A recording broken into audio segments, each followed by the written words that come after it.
Olá, queridos irmãos, é um prazer mais uma vez apresentarmos a palavra de Deus e nesse momento para concluirmos essa semana. Eu espero que essa semana tenha sido uma bênção para você, como foi para mim. Cada mensagem que eu apresentei para vocês, Deus primeiro apresentou para mim e eu fui ricamente abençoado pela palavra de Deus. Eu espero que você tenha experimentado isso também. Hoje nós vamos concluir com um dos temas que para mim é um dos mais importantes da Bíblia. Eu espero que de maneira muito clara e poderosa o Espírito Santo mais uma vez fale ao seu coração. Nesse momento eu quero, antes de abrir a palavra de Deus, convidá-lo a fechar os olhos para fazermos uma oração. Querido Pai, nós te louvamos por mais uma oportunidade de ouvir a Tua palavra. Estamos concluindo uma semana com bênçãos, uma semana com Tua palavra falando de maneira clara e poderosa ao nosso coração, e é assim que queremos concluir, Senhor. Então te pedimos que mais uma vez, o Teu Santo Espírito de maneira desimpedida fale conosco. Te pedimos isso em nome de Jesus. Amém. E nós vamos começar o sermão de hoje por onde tudo deve começar na vida cristã, pelo livro de Gênesis. Quero convidá-lo a abrir a Bíblia no livro de Gênesis, capítulo 1. Nós vamos ver alguns versículos desse capítulo. Capítulo 1 de Gênesis, a partir do verso 26, diz o seguinte: Também disse Deus: façamos o homem à nossa imagem, conforme a nossa semelhança. Tenha ele domínio sobre os peixes do mar, sobre as aves do céu, sobre os animais domésticos, sobre toda a terra, sobre todos os répteis que rastejam pela terra. Criou Deus, pois, o homem à sua imagem, a imagem de Deus o criou, homem e mulher os criou. E Deus os abençoou e lhes disse: sede fecundos, multiplicai-vos, enchei a terra e sujeitai-a. Dominai sobre os peixes do mar, sobre todas as aves do céu, sobre todo animal que rasteja pela terra. E disse Deus ainda: eis que vos tenho dado todas as ervas que dão semente e se acham na superfície de toda a terra, e todas as árvores em que há fruto e dá semente, isso vos será por mantimento. Sabem, quando você lê a Bíblia, você deve ter em mente que a Bíblia ela é baseada na cultura judaica. E para você entender a Bíblia de maneira profunda, você tem que entender um pouco da cultura judaica. Na cultura judaica, quando eles vão escrever alguma coisa, quando eles querem enfatizar, o argumento que eles usam é repetir. Então, sempre que você lê um texto bíblico, você deve procurar quais são as palavras que mais se repetem. Por exemplo, nesse texto que nós acabamos de ler, você conseguiu perceber qual é a palavra que mais se repete? Não sei se você já encontrou na sua Bíblia, mas é a palavra todo e toda, todo e toda. Deus está dizendo assim: eu criei todas as árvores, todos os animais, todos os répteis, todas as plantas. Tudo é meu, porque eu criei, diz o Senhor. Mas eu decidi dar para o homem e sua esposa. Quanto Deus decidiu dar? Segundo o texto bíblico, todas as coisas que Deus criou, Ele deu para o ser humano. Porque, entenda uma coisa, amigo, esse é o propósito de Deus para a sua vida. O propósito de Deus para a sua vida é plenitude. Não é apenas árvores, plantas e animais. O que Deus planejou dar para o ser humano foi toda a vida, toda a paz, toda a felicidade. Esse é o plano original de Deus para a sua vida, para a vida do teu casamento e dos teus filhos. Mas você tem que se fazer uma pergunta. E a pergunta é: como é que alguém é capaz de ser dono de tudo? Porque imagina, Adão e Eva eram donos de tudo. Como é que alguém é capaz de ser dono de tudo e viver em paz? Você imagina Adão e Eva brigando antes do pecado por alguma coisa? Claro que não. Eles eram donos de tudo e viviam em paz. E como é que alguém consegue ser dono de tudo e viver em paz? Se nós temos tão pouco e causamos tanta confusão, como é que eles tinham tudo e viviam em paz? Sabem, a resposta está no primeiro verso que nós lemos, verso 26, que diz: Adão e Eva eram a imagem e semelhança de Deus. Então entenda, quando se é a imagem e semelhança de Deus, você é capaz de ser dono de tudo e viver em paz. Quando se é a imagem e semelhança de Deus, você pode ser dono do planeta inteiro e você não vai causar confusão. Mas essa é a explicação da Bíblia. A tragédia é que Satanás começou a dar outra explicação. Satanás começou a dizer: eu sei porque Adão e Eva vivem em paz. E ele começou a dizer no universo, isso está no livro História da Redenção, que ele começou a dizer que Adão e Eva eram escravos, que eles eram obrigados por Deus a fazer só o que Deus queria, que eles não tinham liberdade, que eles não poderiam escolher, que eles não eram livres, eles eram escravos da vontade de Deus. Nós sabemos que é uma mentira, mas naquele momento essa mentira que se espalhou pelo universo tinha que ser provada como mentira. E para provar que era uma mentira, que Adão e Eva realmente eram livres, aconteceu o que está no capítulo 2, verso 16. Você pode abrir. Gênesis 2:16. Era a maneira de Deus de provar que Adão e Eva eram livres, que eles poderiam escolher o que eles queriam. E o texto diz assim: o Senhor Deus lhe deu esta ordem: de toda a árvore do jardim comerás livremente, mas da árvore do jardim, que está no meio do jardim, não comerás, porque no dia em que dela comerdes, certamente morrerás. Sabem, nesse momento, eles não poderiam mais comer todas as árvores, o fruto de todas as árvores. No capítulo 1, eles poderiam usar os frutos de todas. No capítulo 2, eram todas menos uma. Era a maneira de Deus dizer: eles são livres, eles podem discordar de mim, eles podem fazer alguma coisa que eu não quero. E nesse momento que Deus não queria, era que eles tocassem no fruto daquela árvore. E parece ser uma prova aparentemente fácil, concorda? Imagina quantos milhares de árvores existiam no jardim. Eles poderiam comer de todas, menos de uma. Mas nós conhecemos a tragédia. E a tragédia está escrita no capítulo 3 de Gênesis, a partir do verso 1. Você conhece, mas para entender o que nós vamos estudar hoje, vamos reler. Gênesis 3, a partir do verso 1. Mas a serpente, mais sagaz que todos os animais selváticos que o Senhor Deus tinha feito, disse à mulher: foi assim que Deus disse que você não pode comer de nenhuma árvore do jardim? E Eva respondeu: do fruto da árvore do jardim podemos comer, mas do fruto da árvore que está no meio do jardim, disse Deus: dela não comereis, nem tocareis, para que não morrais. Então a serpente disse a Eva: Eva, é certo que não morrereis. Em outras palavras, Eva, é mentira de Deus. Pode comer, você não vai morrer. Porque Deus sabe que no dia em que dela comerdes, vossos olhos se abrirão, e sereis como Deus, conhecedores do bem e do mal.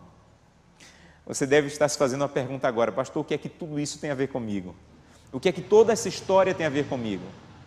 Entende uma coisa: o tempo mudou, mas o argumento que Satanás usa para destruir a nossa vida, esse permanece o mesmo. É o mesmo argumento que ele usou no jardim do Éden, é o mesmo que ele quer usar hoje na minha e na sua vida. Sabe qual é o argumento? O argumento para Eva foi: Eva, não adianta ter todas as árvores do jardim, não adianta ter todos os frutos do jardim, se você não tiver aquela que Deus proibiu. Em outras palavras, Eva, o que Deus dá não é suficiente. O que Deus dá não satisfaz. O que Deus dá não te completa. O argumento do inimigo era: você tem que ter tudo, inclusive o que Deus não te deu, porque o que Deus deu não é suficiente.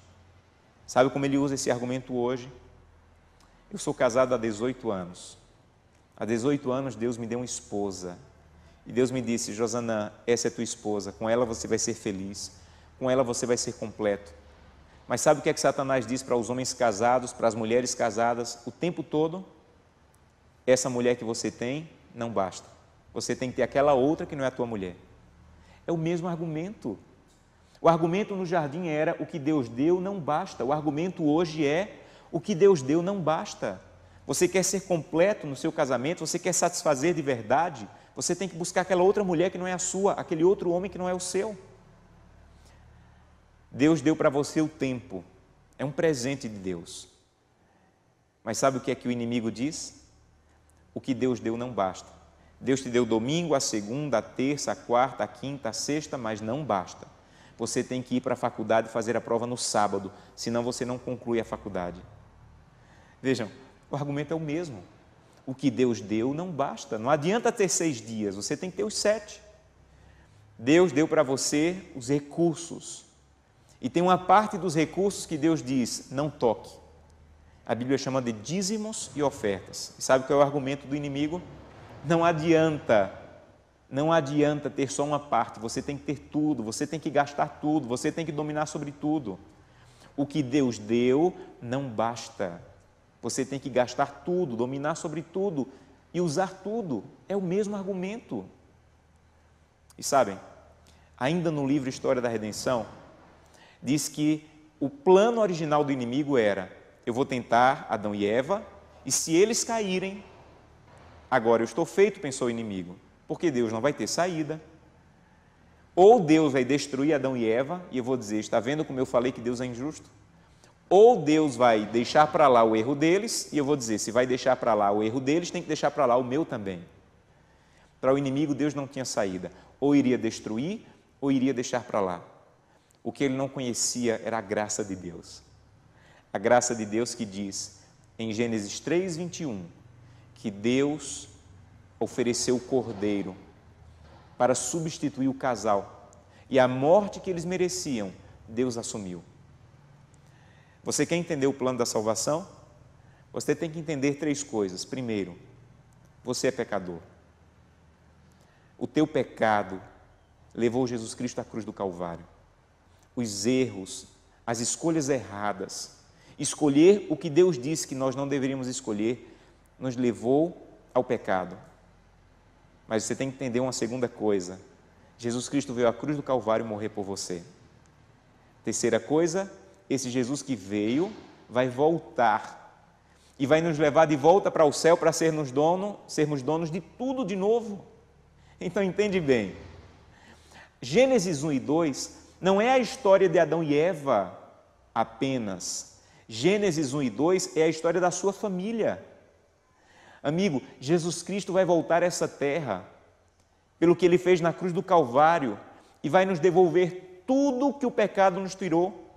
Toda a vida, toda a paz, todas as plantas, todas as árvores, todos os animais, tudo vai ser seu e da sua família no céu.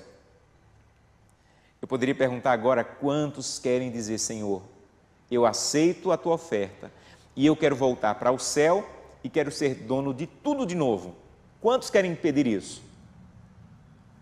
Eu sei que você quer, mas aqui está o ponto da mensagem dessa manhã. Sabem, Deus, Ele quer te levar para ser dono de tudo, mas se você voltar para o céu para ser dono de tudo, com o egoísmo que ainda temos no coração, nós vamos causar o maior problema no céu. Eu costumo brincar e dizer que se você voltar para o céu hoje com o coração egoísta e Deus dizer: seja bem-vindo, se Deus te disser assim: seja bem-vindo e receba tudo, quando você olhar a rua de ouro, você vai procurar uma picareta, tentar arrancar o ouro, botar num saco e procurar onde vender. Porque é isso que um coração egoísta faz. Quando o anjo disser assim: seja bem-vindo, está aqui a sua harpa de ouro, um coração egoísta vai dizer assim: não quero essa não, quero a do meu vizinho que está mais afinada. Você entende? Um coração egoísta não pode ser dono de tudo, e nós somos egoístas, e quanto mais cedo admitirmos isso, melhor. O egoísmo está acabando o teu casamento, o egoísmo está acabando os teus filhos, o egoísmo está acabando principalmente a tua possibilidade de voltar para o céu, para ser dono de tudo. E você pode perguntar: pastor, mas quando Jesus voltar, Ele não vai me transformar no abrir e fechar de olhos? É verdade, a Bíblia diz isso, mas Ele vai nos transformar de várias coisas, menos do egoísmo. O nosso caráter tem que ser transformado nessa terra. É nessa terra que Deus tem que arrancar o egoísmo do nosso coração. O Espírito de profecia diz: nenhum coração egoísta vai ver a porta do céu.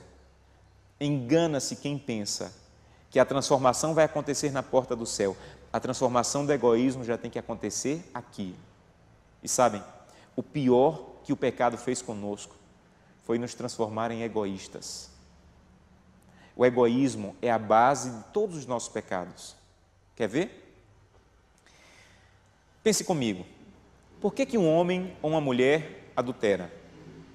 Porque ele sente desejo por outra pessoa, que não é sua esposa ou seu marido, e ele não quer nem saber o que a igreja vai sentir, não quer nem saber o que a esposa ou o esposo vai sentir, não quer nem saber o que a igreja vai sentir, não quer nem saber o que Deus vai sentir.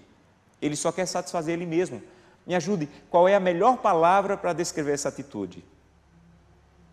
Concorda comigo? Egoísmo. Por que é que nós mentimos?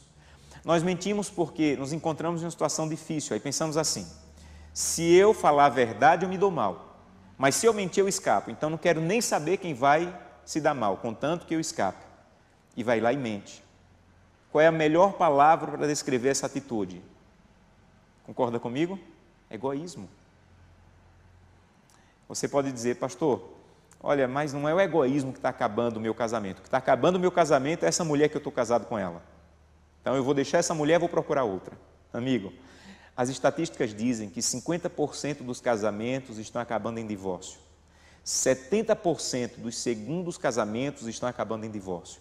E quase 90% dos terceiros casamentos estão acabando em divórcio. Sabe o que essa estatística diz? Que não adianta mudar o teu casamento de terreno. O que tem que mudar é a semente do teu coração. Se você casar 500 vezes e o seu coração for egoísta, vai dar errado 500 vezes. Porque a questão não é onde você está casado, com quem você está casado, mas como é o coração de vocês. Se tem egoísmo, só vai brotar egoísmo. Um dia eu conversava com um casal, falava sobre o egoísmo que estava destruindo o casamento deles. E eles disseram: não, pastor, nosso problema não é o egoísmo. Nosso problema é que precisamos de uma nova lua de mel. E juntaram dinheiro, foram para Paris passar alguns dias, foram dias lindos, mas voltaram para briga e divórcio. Sabe por quê? Porque não adianta mudar o teu casamento de terreno. O que tem que mudar é a semente egoísta. E agora você tem que estar fazendo uma pergunta no teu coração: pastor, eu entendi, eu sou egoísta. Mas por favor me ajuda, como é que eu venço o egoísmo? E é com isso que eu quero concluir essa mensagem. O plano de Deus para arrancar o egoísmo do teu coração. E eu espero que fique bem claro para você. Sabe, o plano de Deus é dar coisas para você cuidar. E dependendo da maneira como você cuida dessas coisas, Deus vai arrancar o egoísmo do teu coração. Deixa eu explicar como funciona. A Bíblia diz que o corpo que você tem não é seu.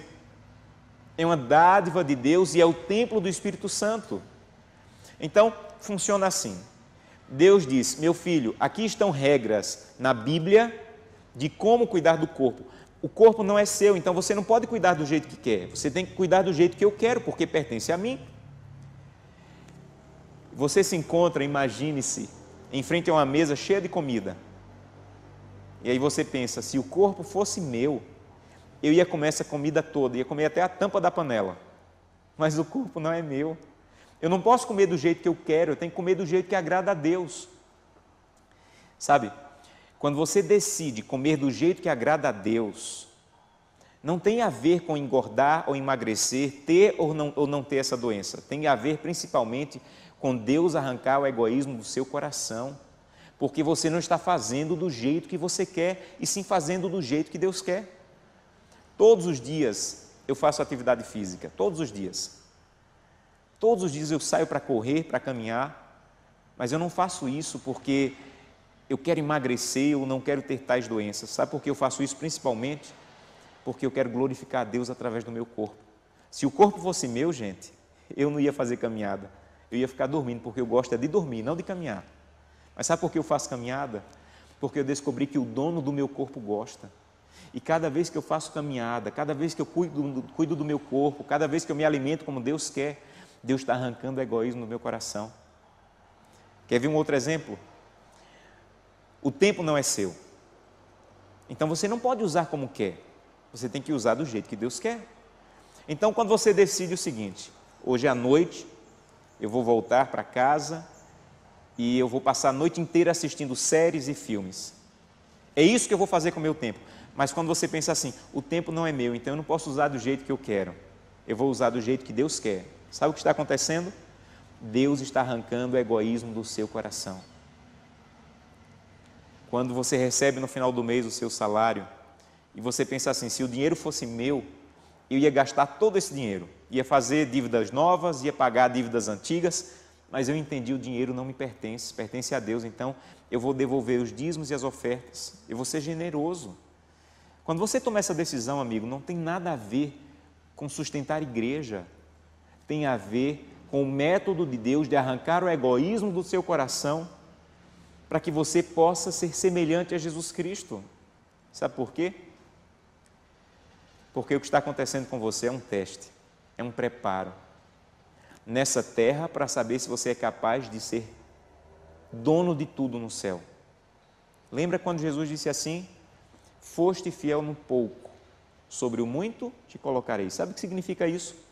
O que Jesus está querendo dizer assim é: Josanã, ouça, se você me honrar com um corpo que no máximo vai durar 80, 100 anos, se você comer como eu quero, se você dormir na hora que eu quero, se você usar o corpo da maneira que eu quero, por 80, 100 anos, isso prova que você é capaz de receber um corpo eterno. Por outro lado, Josanã, se você é incapaz de cuidar de um corpo por 80 anos, como você é capaz de receber um corpo eterno? Porque no céu, entenda, o seu corpo não vai durar 80 a 100 anos, mas eternidade e eternidade. Então, se você não é capaz de honrar a Deus com 80 anos cuidando do teu corpo, como você quer receber um corpo eterno? Sabem, eu não sei quanto dinheiro você tem. O que eu sei é que toda a sua riqueza é medíocre comparada à riqueza do céu. Se você é incapaz de devolver os dízimos e as ofertas de poucos reais, como você vai ser capaz de cuidar de uma cidade que a rua vai ser de ouro e que as paredes serão de pedras preciosas?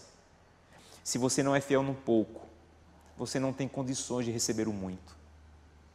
Sabem, se você, que tem um dia de 24 horas, diz que não dá tempo ler a Bíblia, não dá tempo orar, não dá tempo fazer o culto com sua família, como, em nome de Jesus eu te pergunto, como você será capaz de cuidar da eternidade? Porque na eternidade, nós não vamos cuidar de um dia de 24 horas, mas nós vamos cuidar de uma eternidade inteira. Se você é incapaz de buscar a Deus em 24 horas, como você será capaz de receber a eternidade? É isso que Gênesis quer te ensinar. Deus vai te devolver tudo, mas antes de te devolver tudo, Ele quer arrancar o egoísmo do teu coração. E para arrancar o egoísmo do teu coração, Ele está te dando recursos financeiros, Ele está te dando um corpo para cuidar, Ele está te dando um tempo para cuidar, dons para usar para a causa dEle. E, dependendo da maneira como você usa essas coisas, Ele vai arrancar o egoísmo do seu coração e você vai ouvir: sejam bem-vindos para possuir a eternidade, porque você foi fiel no pouco e é capaz de cuidar do muito. Há um versículo na Bíblia, e é com ele que eu quero concluir essa mensagem. Apocalipse capítulo 12, verso 11. Esse texto fala de quem será salvo, quem são os vitoriosos. E diz o seguinte: os vitoriosos são os que venceram por causa do sangue do Cordeiro e por causa da palavra do seu testemunho, que deram, mesmo diante da morte, não amaram a sua própria vida. Sabe quem vai ser salvo segundo Apocalipse 12? Os salvos terão duas características, amigos. Primeiro, lavaram suas vestes sujas do pecado no sangue do Cordeiro. Segundo, pararam de amar a própria vida. Sabe qual é o nosso problema, a nossa tragédia? É que nós amamos muito a nossa própria vida. Nós amamos comer o que nós gostamos, acordar na hora que gostamos, fazer o culto quando nos agrada, devolver o dízimo e a oferta quando é conveniente. Os salvos, segundo Apocalipse 12, são os que amaram a vida que Deus tinha para eles e não sua própria vida. Então eu quero concluir fazendo um convite a você, um apelo a você. Tudo que você ouviu essa semana te trouxe para esse momento. Um momento de você decidir: Santo Deus, eu quero o céu, eu quero a eternidade, mas eu estou te autorizando, Senhor, arranca o egoísmo do meu coração. Eu quero ser semelhante ao Senhor. Eu não quero fazer o que eu quero, e sim o que o Senhor quer. Esse é o seu desejo? E se você tiver esse desejo muito claro em seu coração, Ele vai restaurar não apenas a sua possibilidade de voltar para o céu, mas o seu casamento, os seus filhos e a tua vida. Se esse é o seu desejo, eu gostaria de convidá-lo, onde você está, a colocar-se em pé. Onde você está, coloque-se em pé. Eu quero orar por você. Eu quero pedir que essa decisão que você está tomando agora, no final dessa semana, você possa levá-la até a porta do céu, quando o egoísmo vai ser arrancado completamente do seu coração e você vai receber a eternidade. Coloque-se em pé. Amém. Eu quero orar por você. Feche os seus olhos e vamos falar com Deus. Querido Pai, nós terminamos uma semana abençoada, mas a semana vai ficar para trás. O que importa é o que vai acontecer com a nossa vida de aqui por diante. Que a decisão que tomamos hoje, de permitir que o Senhor arranque o egoísmo do nosso coração, que possamos levar essa decisão até a porta do céu. Nos perdoa, Santo Deus, por tantas vezes que usamos o nosso corpo do jeito que nos agrada, usamos o nosso dinheiro, o nosso tempo do jeito que nos agrada. Mas hoje nós queremos pedir a Tua ajuda e começar a fazer do jeito que agrada ao Senhor. Ajuda-nos, transforma-nos, até o dia que seremos recebidos no céu. É o que te pedimos em nome de Jesus. Amém.